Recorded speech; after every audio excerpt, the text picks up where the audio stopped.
RFM, la chronique du jour. La chronique économie sur le plan sénégalais émergent et ceux qui l'ont critiqué, presque aucune critique de fond solide n'a été remarquée. À la place, il y a eu des attaques plutôt ridicules. Makumba Bey. Il y a de cela 50 ans, John Fitzgerald Kennedy faisait remarquer à ses compatriotes que leur constitution ne fait pas d'eux des rivaux qui ne se battent que pour le pouvoir, mais des partenaires pour le progrès. Même si cela n'est pas vrai avec nous, même si cela ne doit pas être toujours le cas, il doit y avoir des moments où cette assertion doit nous inspirer.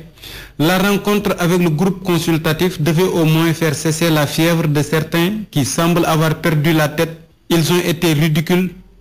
Si vous faites bien attention, tous ceux qui ont attaqué le plan Sénégal émergent ou PSE ne se sont arrêtés que sur des VTI, des détails de forme, genre médiatisation excessive, délégation excessive, ou même pourquoi le président y va. Pourquoi il n'y va pas? Alassane Dramane Ouattara était parti avec son premier ministre. Vraiment avoir lu ce document-là et faire de pareils commentaires, quel grotesque enfantillage. Voilà aussi l'une des raisons qui explique la difficulté des journalistes à élever parfois le niveau du débat. Et pourtant le plan, comme toute œuvre humaine, présente des faiblesses. Mais ce n'est pas encore le moment. Et effectivement, l'un des bénéfices de la rotation du pouvoir en démocratie est qu'il permet d'aboutir au moins à un consensus sur certains sujets. Certains parmi ceux qui attaquent le PSE réclament en même temps sa paternité, puisque le plan découle de la SNDS, la Stratégie nationale de développement économique et social.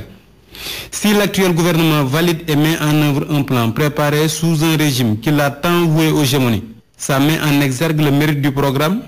Le président Macky Sall n'est pas parti à Paris pour obtenir des financements pour la PR ou pour la coalition Benno Bokk Yakaar. C'est au nom du Sénégal qu'il était parti. Et c'est ce que nous avons accompli ensemble en tant que nation stable et démocratique qu'il a obtenu bien plus que ce qui a été demandé.